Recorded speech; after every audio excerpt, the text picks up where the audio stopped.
நீதிமன்றத்தை நாடிய எடப்பாடி அதிர்ச்சியிலே தமிழக வெற்றி கழகம்.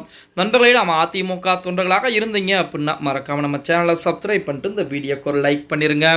அனைத்திந்திய அண்ணா திராவிட முன்னேற்ற கழகத்தை பொறுத்த வரைக்கும் நம்ம அனைவருக்கும் தெரியும், இரண்டு பிரிவுகளாக பிரிந்து கிடக்கிறது.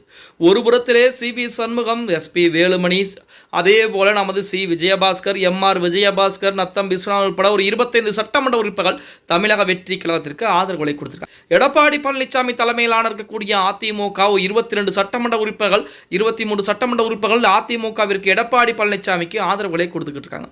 இப்படிப்பட்ட ஒரு சூழலில் அதிமுகவின் சார்பாக நமது விஜயின் மீது சிபிஐ வழக்கு தொடுக்கப் போவதாக செய்திகள் என்பது இணையதளங்களிலே பரவி கொண்டிருக்கிறது. குதிரை பேரம் நடத்தி ஆட்சியை தக்க வைப்பதற்காக முதலமைச்சர் விஜய் மீது சிபிஐ வழக்கு தொடர வாய்ப்புள்ளது என அதிமுகவுடைய எம்பி அவர்கள் இன்பதுரையை தெரிவித்திருக்கிறார்.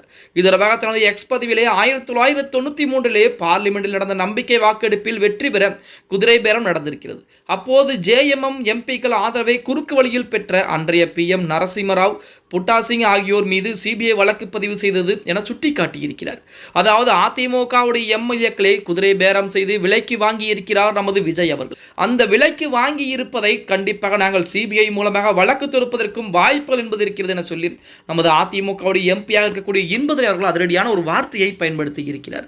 அதாவது நமது விஜயை பொறுத்த வரைக்கும் கண்டிப்பாக சட்டமன்றத்திலே பெரும்பான்மை நிரூபிக்க வேண்டும். அப்படி நிரூபிப்பதற்கு அதிமுகவுடைய ஆதரவு என்பது வேண்டும். ஏனால் திமுக வந்த கூட்டணி கட்சிகள் ஒருவேளை பின்வாங்கி விட்டால், இப்பொழுது ஆதரவை கொடுத்தாலும் கொஞ்ச நாட்களுக்கு பின்பு ஸ்டாலினுடைய பேச்சை கேட்டு பின்வாங்கி விட்டால் என்ன செய்வது என தெரியாமல் தான் நமது தமிழகத்தில் முதலமைச்சர் நமது அண்ணன் விஜய் அவர்கள் பார்த்தீங்க அப்படின்னா அதிமுகவை நாட ஆரம்பிக்கிறார்.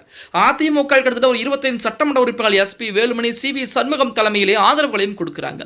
இதுதான் இங்கே மிகப்பெரிய ஒரு பிரச்சனையாக இருக்கிறது. எடப்பாடி பழனிசாமி உத்தரவின் பேரில் ஆதரவுகளை கொடுத்திருந்தால் அது வேறு.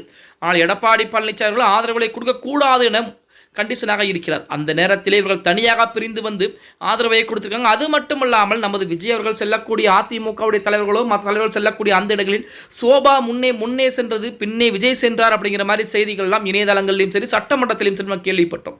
இப்படிப்பட்ட ஒரு சூழலில் இதை பயன்படுத்தி நாங்கள் சிபிஐ வழக்கு கூட தொடுக்க இருக்கிறோம் அப்படிங்கிற மாதிரி அதிமுகவுடைய முக்கியமான தலைவராகவும் எடப்பாடி பழனிசாமிக்கு மிக ஆதரவுகளை கொடுக்கக்கூடிய நமது இன்பதுரையர்கள் அதிரடியான அறிவிப்பை கொடுத்திருக்கிறார். இந்த அறிவிப்புக்கு பின்புதான் தற்சமயம் சி.வி. சண்முகம், எஸ்.பி. வேலுமணி அவர்கள்லாம் அதிமுகவை பிளவுபடுத்துவதற்கு எங்களுடைய நோக்கம் என்பது கிடையாது, அனைவரும் ஒன்றிணைந்து செயல்படுவோம், அதாவது பிரிந்து போனவர்களையும் அனைவரையும் ஒன்றிணைத்து அனைவருமே ஒன்றிணைந்து செயல்படுவதற்கு நாங்கள் தயாராக இருக்கிறோம் என தற்சமயம் பார்த்தீங்க அப்படின்னா அதிரடியான அறிவிப்புகளையும் கொடுத்திருக்காங்க.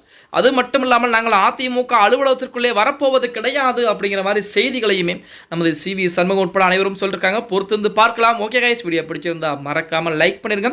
அதிமுக 2 துண்டுகளாக பிரிந்து கிடப்பது யாருக்கு லாபம் என அப்படிங்கிற மறக்காம கீழே கமெண்ட் பாக்ஸ்ல பதிவு நண்பா.